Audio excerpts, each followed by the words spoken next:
Bismillahirrahmanirrahim. Assalamu alaikum, girls. Hope you are all fine, and inshallah meet you soon on 15th September. But before that, two lectures are still to be done, and as we are already relating the story of Thomas Hardy's novel Under the Greenwood Tree, and we have finished part 1, that is winter.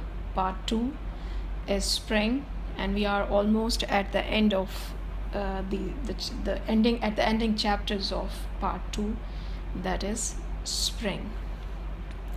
Today we will start our story with chapter number 6, that is named as Yelbury Woods and the Keeper's House. These woods mean forest.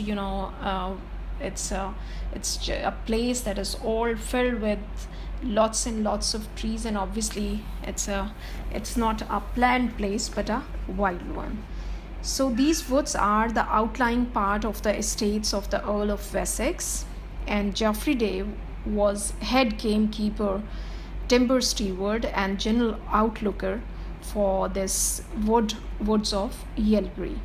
I want to make it clear for you what were the dues. Actually, he was given a job by the Earl of Wessex to take care of this forest which belonged to him, and he was a gamekeeper. Head gamekeeper mean he would be taking care of all the hunting that would go on there, because in the places which are privately owned by certain men, their hunting is not allowed. So he is the head gamekeeper over there. If he would take care of hunting or no hunting over there.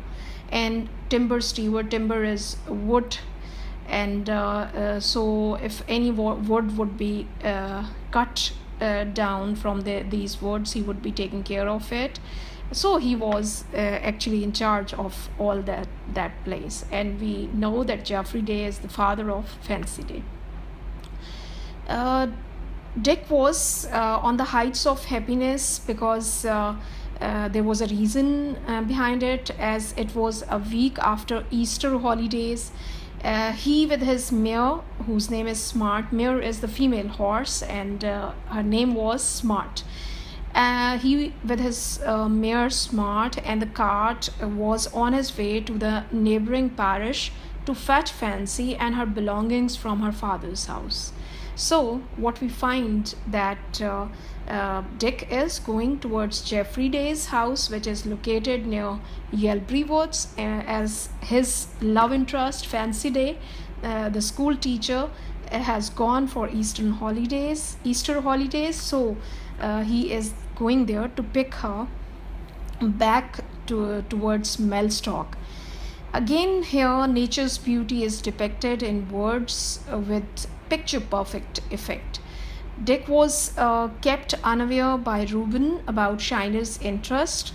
Farmer Shiner, who is also the church warden, seemed to be interested in Fancy.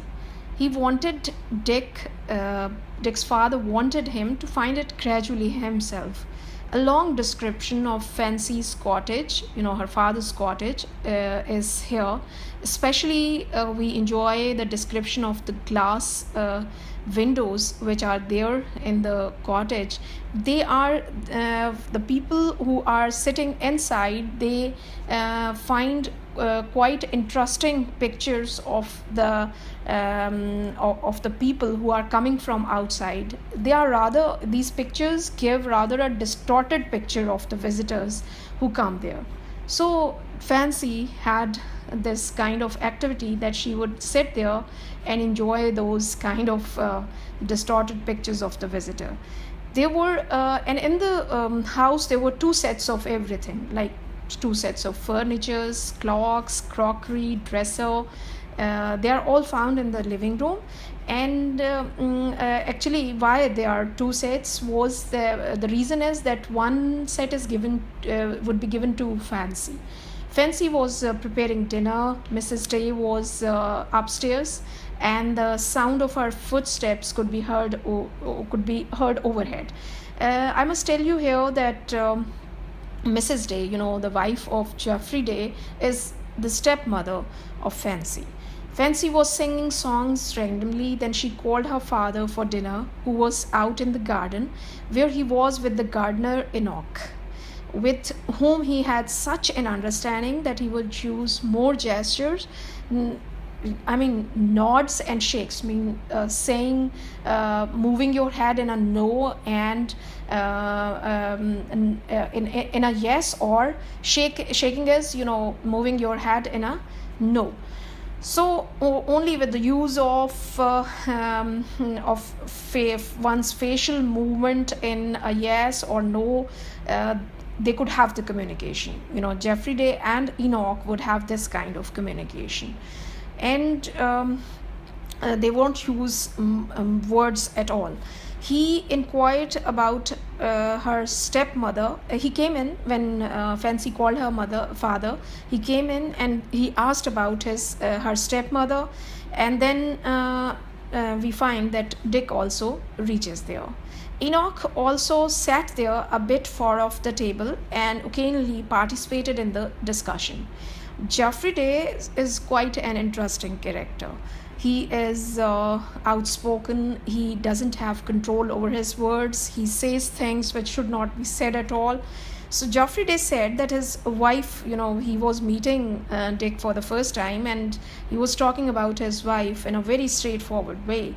He said that his wife was strange and belonged to the kind of woman who could be only second wives, rump class, odd ones. She was an odd woman. She was in her first this marriage is not only for Geoffrey Day a second marriage, but for his wife again this was a second marriage. And he said that in her first marriage she had quite a fussy behavior. That's why that marriage flopped, and then she had to remarry again.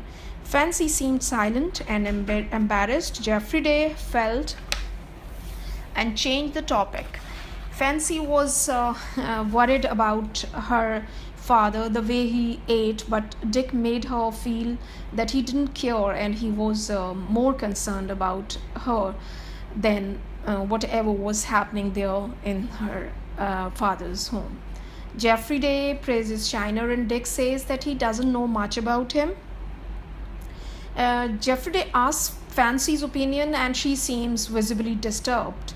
To which, because why this was all happening, because this is a private discussion that shouldn't have been taken up in the presence of Dick there. So that's why she was feeling uncomfortable, and it seemed that her father was not taking things in a way as he should have taken them.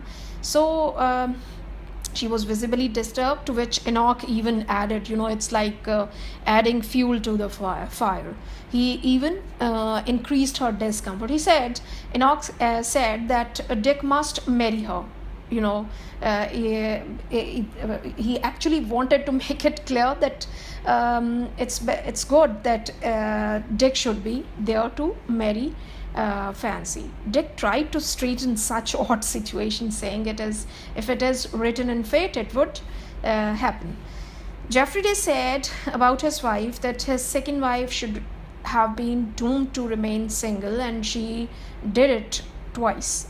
What he wanted to say was that she was not a marriage material kind of woman, and it was good for her if she had remained single, and she had done it 2 times in her life.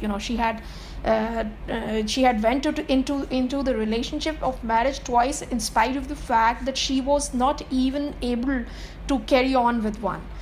Then his wife came downstairs, and she didn't care about the people who were sitting there around the table. She was a woman with an average face. She had gray hair.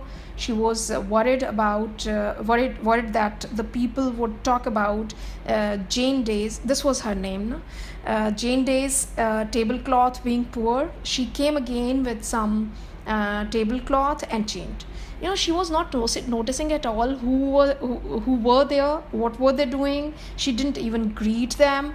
Rather, she said that the table on which they were having their their lunch, or I actually forgot what it was, whether it was a lunch or dinner or what it was really. She wasn't concerned about anything else, but she was concerned about the tablecloth, that it was not poor. She came again with tablecloth and changed it. Then she objected the cutlery, the spoons and the forks, and again they changed them, in spite of the fact that they were having all their things spread in front of them, and she was changing all these things. Then she changed the tea set and complained that there were serious blunders in her household as she was away for a little while. Now she seemed to notice Dick, and setting up her superiority, finally she sat down to eat. With this, we come to an end of chapter number 6. Now chapter number 7, which has the title of Dick Makes Himself Useful. It is chapter number 7. Back to Mellstock, Dick and Fancy didn't talk much, and they didn't talk much except short sentences of either 2 or 3 words because of Geoffrey Day's allusions to Shiner. Fancy's maid was gone home, so she entered an empty house after a week. So Dick helped her in putting the luggage inside. The horse was let loose to eat grass. He also put on fire in the fireplace. There were awkward things happening there. She was short of utensils and even water, but they were doing things together. So they were spending more time with each other. Dick was happy.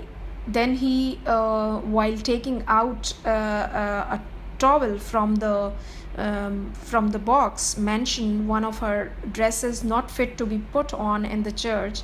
The vicar wouldn't like, she said. It's this sentence of Fancy is quite important. When he said that, when Dick said that she couldn't put that certain kind of dress on in the church, she said, I can manage any vicar's views about me if he is under 40. Now this shows the vanity of which is found as a weak point in the character of Fancy. Dick didn't like her words. Then they talked about Shiner. Then she mentioned that nobody was there for her, not even the vicar, and Dick told that he could inform him, but she refused. Suddenly they saw the vicar there. She seemed excited and awkward. Dick was upset and left with his horse and cart. He could easily notice how lost she was with the vicar. Fancy's flirtatious nature is fully depicted here. So in these 2 chapters, again and again, we are finding that Dick and Fancy are coming close to each other, though Dick is finding out that she has some certain weaknesses, right? But the thing is this, that they are coming close to each other, and they are knowing each other, or at least they have got the opportunity to spend time with each other. And inshallah, in the next lecture we'll be covering the next chapters, that is chapter number 8 from the same part, that is titled as Winter, the second part, and then inshallah from the third part, that is titled as Summer. Thank you so much for listening to me, and I hope you people are preparing for your college. So best luck. Inshallah, meet you in the next lecture. Allah Hafiz.